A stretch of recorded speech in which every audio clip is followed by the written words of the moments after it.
الحمد لله نحمده ونستعينه ونستغفره ونؤمن به ونتوكل عليه ونعوذ بالله من شرور أنفسنا ومن سيئات أعمالنا من يهده الله فلا مضل له ومن يضلله فلا هادي له نشهد أن لا إله إلا الله وحده لا شريك له ونشهد أن سيدنا مولانا محمدا عبده ورسوله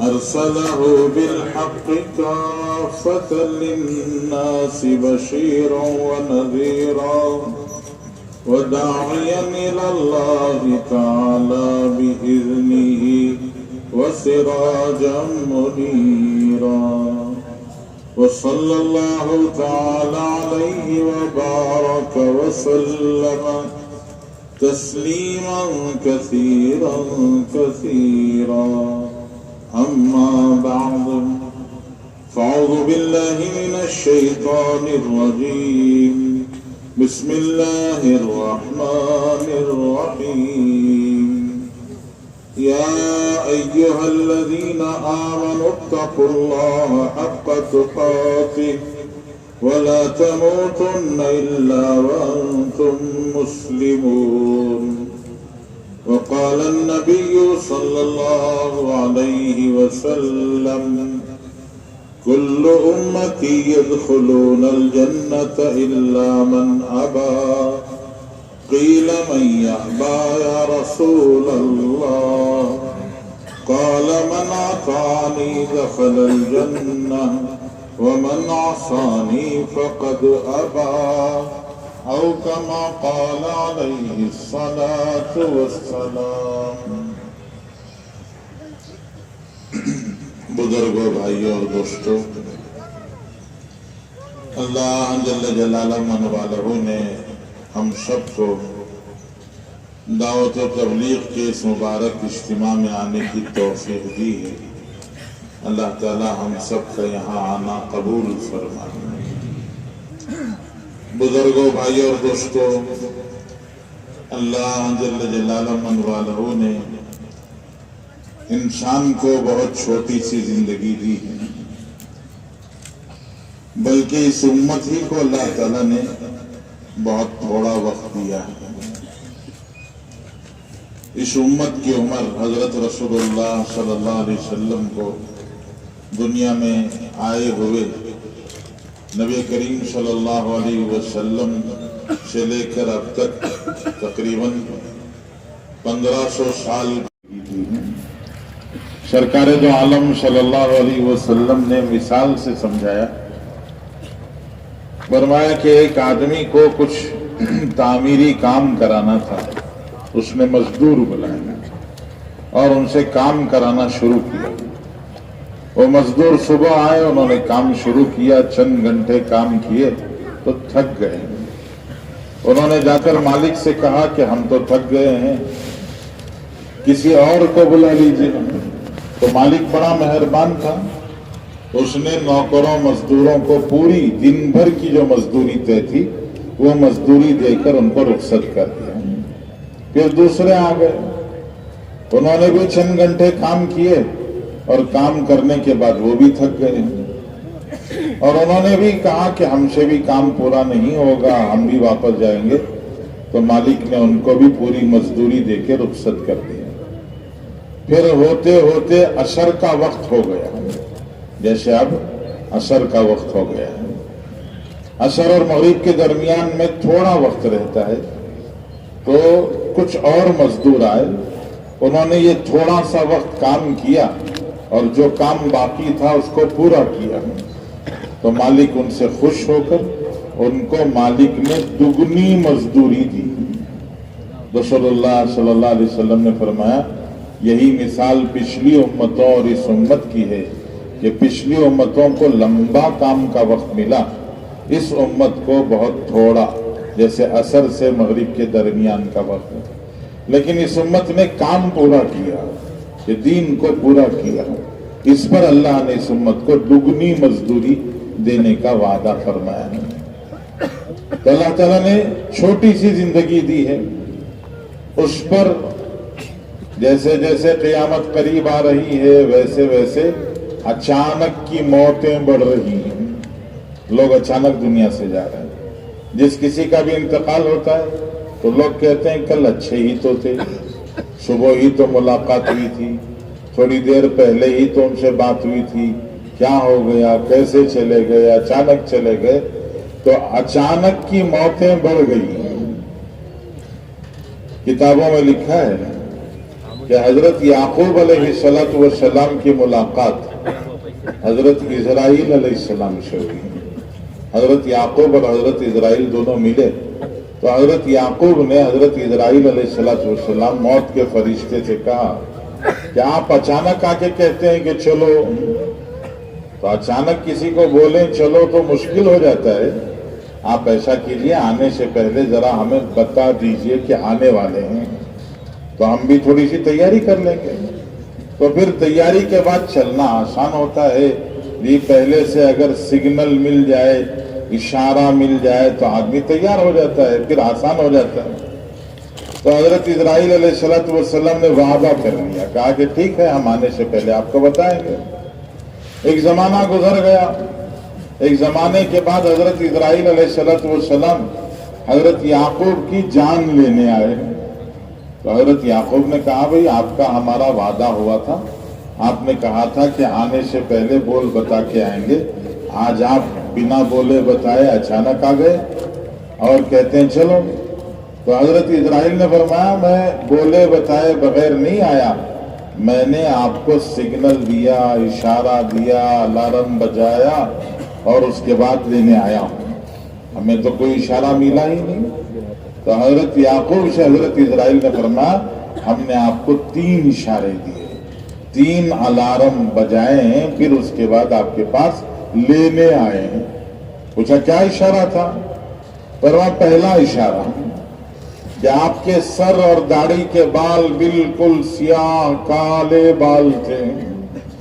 ایک دن آپ نے آئینے میں چہرہ دیکھا تو آئینے میں جب چہرہ دیکھا تو سر میں یا داڑھی میں ایک آپ سفید بال نظر آیا۔ فرمایا یہ ہماری طرف سے پہلا اشارہ تھا کہ زندگی کی شام ہونے لگی ہے، اس لیے سر اور داڑھی میں یہ سفید بال نکل کے دکھا رہے ہیں کہ جب اندھیرا ہونے لگتا ہے تو روشنی ہونے لگتی ہے۔ جیسے آپ دیکھ رہے ہیں اندھیرا ہونے والا ہے تو اب چاروں طرف لائٹ جل رہے ہیں، اب تھوڑی دیر میں اور بھی زیادہ لائٹ جل جائیں گے۔ تو اس طرح سر اور داڑھی کے بال بھی سفید ہو کر یہ اشارہ دیتے ہیں کہ زندگی کا بھی اندھیرا ہونے والا ہے، شام ہونے والی ہے۔ اچھا فرمایا دوسرا کیا اشارہ تھا؟ تو حضرت اسرائیل نے پوچھا آپ کے گھر میں پوتا پیدا ہوا، بیٹے کا بیٹا؟ فرمایا کہ ہاں پیدا ہوا۔ تو فرمایا پوتا آپ کے لیے دوسرا ہماری طرف سے اشارہ سگنل تھا کہ پوتے نے آ کے دادا جان سے کہا کہ دادا جان کب تک رہیں گے، آپ جائیں گے تبھی تو ہم بھی گھر بسائیں گے، جی اگر آپ ہی رہ جائیں گے تو پھر ہم کہاں جائیں گے، اس لیے آپ گھر خالی کریں تو ہم زندگی اپنی گزاریں گے، تو آپ کو نکلنا چاہیے۔ نیو جنریشن نے اشارہ دیا کہ اولڈ جنریشن، پرانے لوگوں کا وقت ختم ہو رہا ہے، ان کو جانا چاہیے۔ پوچھا اچھا تیسرا اشارہ؟ فرمایا تیسرا اشارہ بڑھاپا آ گیا تھا کہ جی بڑھاپا آ گیا، بیٹھو تو اٹھا نہیں جاتا، اٹھو تو بیٹھا نہیں جاتا، کانوں کو صاف سنائی نہیں دیتا، آنکھوں کو صاف دکھائی نہیں دیتا، جی کھانا ہضم نہیں ہوتا، یہ سب ہو گیا تھا۔ فرمایا کہ ہاں ہو گیا تھا۔ تو حضرت اسرائیل نے فرمایا یہ ہماری طرف سے لاسٹ اینڈ فائنل سگنل تھا، آخری اشارہ، کہ زندگی میں جتنی قوتیں طاقتیں اللہ نے دی تھی وہ سب طاقتیں رخصت ہونے لگی ہیں۔ تو یہ اس بات کا اشارہ ہے کہ ایک دن آپ بھی رخصت ہو جائیں گے. تو اس لیے بزرگوں پہلے حضرت اسرائیل بھی اشارہ دے کے آتے تھے. پہلے حضرت اسرائیل علیہ السلام بھی اشارہ دے کر آتے تھے. اب اچانک آ رہے ہیں اور اچانک دنیا سے لوگوں کو لے کے جا رہے ہیں. اس لیے زندگی پہلے ہی سے مختصر، اس میں اچانک کی موتوں نے زندگی کو اور بھی مختصر کر دیا ہے. دنیا میں آئے کیوں ہیں؟ انسان دنیا میں کیوں آیا ہے؟ الدنیا مزرعۃ الآخرہ، دنیا آخرت کی کھیتی ہے. کہ اللہ جل جلالہ من والوں نے دنیا میں آخرت بنانے کے لیے بھیجا ہے. دنیا میں دنیا بنانے کے لیے اللہ نے نہیں بھیجا ہے، دنیا میں اللہ نے آخرت بنانے کے لیے بھیجا ہے. اللہ جل شانہ فرماتے ہیں دو کام کرو گے تو تمہاری آخرت سنور جائے گی. یہ دو کام کرو گے تو تمہاری آخرت سنور جائے گی. اللہ نے سمجھایا کہ وہ دو کام کیا ہیں.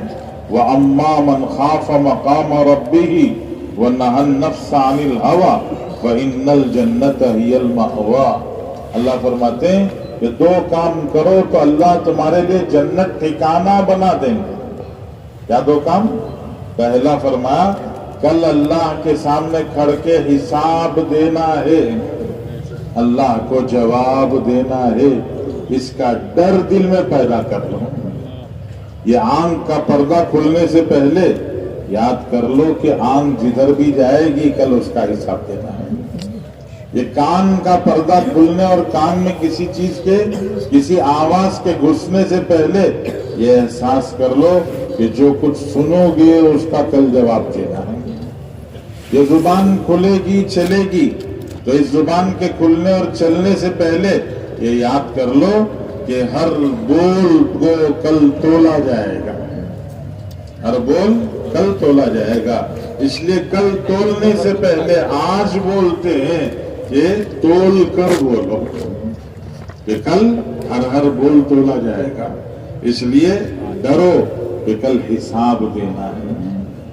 ہاتھ اٹھانے سے پہلے، قدم اٹھانے سے پہلے یہ یاد رہنا چاہیے کہ کل اللہ کے پاس حساب دینا ہے.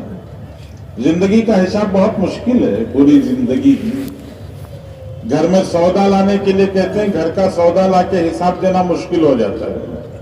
اماں نے 100 روپے ہاتھ میں دے کے چند 4 5 7 چیزیں سے جی سنا کے کہا کہ جی 1 کیجی ٹماٹو لے لینا، 1 کیجی پیاز لے لینا، 5 روپے کی ہری مرچی لے لینا، جی تھوڑی سی کوتمیر لے لینا، پودینہ یہ سارے 8 10 چیزیں سنا کر 100 روپے ہاتھ میں دیے.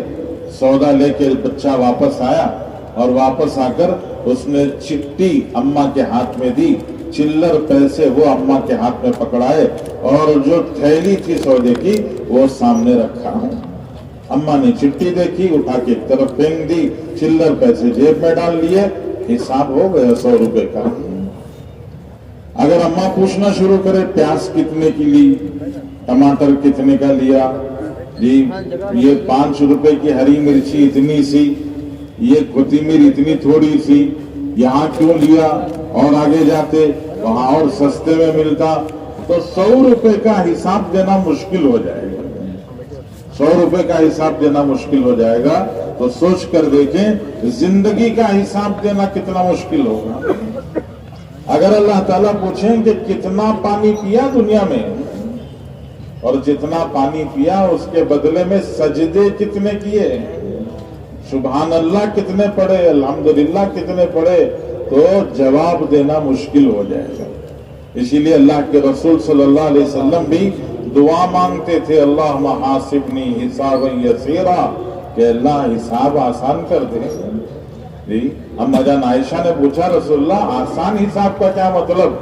نبی کریم صلی اللہ علیہ وسلم نے فرمایا من نوقش عذب، جس سے پوچھ تاچھ شروع ہو جائے، جس سے پوچھ تاچھ شروع ہو جائے، سجدے کتنے کیے، پانی کتنا پیا، کھانا کتنا کھایا، اللہ کا نام کتنے بار لیا، اگر پوچھ تاچھ شروع ہو گئی تو پھر انسان بچے گا نہیں، پھنس جائے گا. اس لیے کہتے ہیں یہ حساب یسیر ہو جائے. تو کل اللہ کے پاس حساب دینا ہے، اس کا ڈر دل میں پیدا کرو اور زندگی اس خوف کے ساتھ میں گزارو کہ ہر کام کرنے سے پہلے یہ یاد کر لو کہ اللہ کے پاس حساب دینا ہے۔ فرمایا پہلی بات وَأَمَّا مَنْ خَافَ مَقَامَ رَبِّهِ کہ اللہ کے سامنے کھڑ کے جواب دینا ہے، اس کا ڈر دل میں آ جائے۔ محمود سبکتگی ایک بہت انصاف پسند بادشاہ گزرے ہیں، بہت اچھے بادشاہ، انہوں نے بہت انصاف کے ساتھ میں کام کیا۔ ان کے لشکر، ان کی فوج کے چند نوجوان سر پھرے، وہ ایک گاؤں میں گئے اور گاؤں میں جا کر ایک بڑھیا کی ایک گائے تھی، اس کو ذبح کر کے اس کا گوشت بنا کے کھا کے صاف کر دیا۔ صبح بڑھیا اٹھی تو دیکھا کہ وہ گائے کی جگہ ہڈیاں پڑی ہوئی ہیں۔ اس کو بہت تکلیف ہوئی، اس کو بہت رنج ہوا، اس نے رونا دھونا شروع کر دیا، چلانے لگی، کہنے لگی ایک زندگی کا سہارا تھا وہ بھی کسی نے مار کے کھا لیا۔ تو لوگوں نے بتایا اماں ڈرو نہیں، ہمارے بادشاہ بہت اچھے انصاف پسند بادشاہ ہیں، وہ کل اس بستی سے گزرنے والے ہیں، یہ جو بستی کے باہر ندی ہے اس ندی کے اوپر جو پل ہے اس پل پر سے وہ گزر کے جائیں گے، تو تم اس پل پہ پہلے سے جا کے کھڑ جانا، جب محمود کی سواری آئے تو ان کو کھڑا کے اپنا مدعا سنانا۔ تو وہ جا کے کھڑی ہو گئی، بادشاہ کی سواری آئی تو جب پل پہ چڑھ کے آگے بڑھی تو اس عورت نے بادشاہ کے گھوڑے کا لگام پکڑ کے کہا کہ بادشاہ سلامت، آپ کا اور میرا ایک مقدمہ ہے، بتائیے اس پل پر حل کریں کہ پل صراط پہ حل کریں؟ کہا اس پل پہ حل کریں کہ پل صراط پہ؟ محمود سبکتگی کی آنکھوں میں آنسو آ گئے، انہوں نے کہا پل صراط پہ میری ہمت نہیں ہے، بتا یہاں حل کر لیں گے۔ تو اللہ کے سامنے کھڑنا ہے، اس کا ڈر دل میں آ جائے۔ اور دوسرا فرمایا جی وَنَهَا النَّفْسَ عَنِ الْهَوَىٰ، خواہش انسان کے دل میں پیدا ہوتی ہے، خواہشات اندر سے ابلتے رہتے ہیں، خواہشات اندر سے ابلتے رہتے ہیں، خواہش بند نہیں ہوتی، وہ اندر سے ابلتی رہتی ہیں خواہشیں۔ بریانی کھائی، بڑی مزیدار تھی بریانی، مزیدار بریانی کھایا تو آدمی دو لقمے زیادہ کھا لیتا ہے، دو لقمے زیادہ کھایا تو جگہ ختم ہو گئی نا، پیٹ میں جگہ کم ہو گئی، اب کہنا چاہیے بس بھائی بریانی کھایا اور کچھ نہیں کھا سکتے، جی ایسا نہیں بولتا۔ کھانے والا بریانی ختم ہونے سے پہلے دستر پر میٹھا تلاش کرنا شروع کر دیتا، جی میٹھا نہیں آیا تو آواز دیتا رہے ادھر میٹھا نہیں ہے، وہ آواز دے کے بلاتا ہے۔ ایک آدمی بہت ماشاءاللہ دبا کے کھایا، بازو والے کو اندازہ ہوا کہ اس نے اتنا کھا لیا ہے کہ اب اور کچھ گنجائش نہیں بچی ہے، لیکن پھر بھی اس نے میٹھے والے کو بلایا، کہا کہ میٹھا کیسے کھاؤ گے، اتنا کھا چکے ہو؟ جی تو اس نے کہا میٹھا تو کنڈکٹر ہے، جگہ بنا کے خود چلا جائے گا۔ تو بریانی کھانے کے بعد میٹھا یاد آ جاتا ہے، میٹھا کھانے کے بعد ٹھنڈا یاد آ جاتا ہے، ٹھنڈا پینے کے بعد گرم چائے یاد آ جاتی ہے، اور سب کھانے کے بعد پان چبانا انسان کو یاد آتا ہے کہ اندر سے خواہشیں ابلتی ہیں، بند نہیں ہوتی، خواہشیں ابلتی رہتی ہیں۔ تو اللہ نے بتایا نَهَا النَّفْسَ عَنِ الْهَوَىٰ، خواہش کو روکو۔ دنیا خواہش کے پورا کرنے کی جگہ نہیں ہے، خواہش کے پورا کرنے کے لیے چار چیزیں چاہیے، چار چیزیں، اور دنیا میں وہ چار چیزیں نہیں ہیں، اس لیے خواہش پوری نہیں ہو سکتی۔ خواہش کے پورا کرنے کے لیے ایسی زندگی چاہیے جس کے ساتھ میں موت نہ ہو۔ 24 مالے کی بلڈنگ پہ چڑھ گیا، اوپر سے جھانک کے دیکھا تو زمین بالکل نیچے نظر آ رہی، صاف، زیادہ دور دکھائی نہیں دے رہا ہے، نزدیک ہی لگ رہا ہے۔ اس نے سوچا کود کے دیکھیں گے، تو کود تو سکتا ہے، زندگی نہیں بچے گی۔ اوپر سے 24 مالے کی بلڈنگ سے کود تو سکتا ہے، زندگی بچے گی؟ زندگی نہیں بچے گی۔ تو فرمایا کہ اللہ نے خواہش کے پورا کرنے کے لیے نظام بنایا کہ خواہش پوری ہونا تو جی موت نہ ہو، لیکن دنیا میں اللہ نے زندگی کے ساتھ میں موت لگا دی۔ خواہش کے پورا کرنے کے لیے ایسی جوانی چاہیے جس کے ساتھ میں بڑھاپا نہ ہو۔ دنیا میں اللہ نے جوانی کے ساتھ میں بڑھاپا لگا دیا ہے، جی آدمی جوان ہوتا ہے بوڑھا ہو جاتا ہے، پتہ نہیں چلتا کب بوڑھا ہو گیا۔ پیچھے مڑ کے دیکھو تو ایسے لگتا ہے کہ کل ہی تو ابھی گھر کے آنگن میں کھیل رہے تھے، اتنے میں بچپن گزر گیا، جوانی بھی آ گئی، جوانی جا کر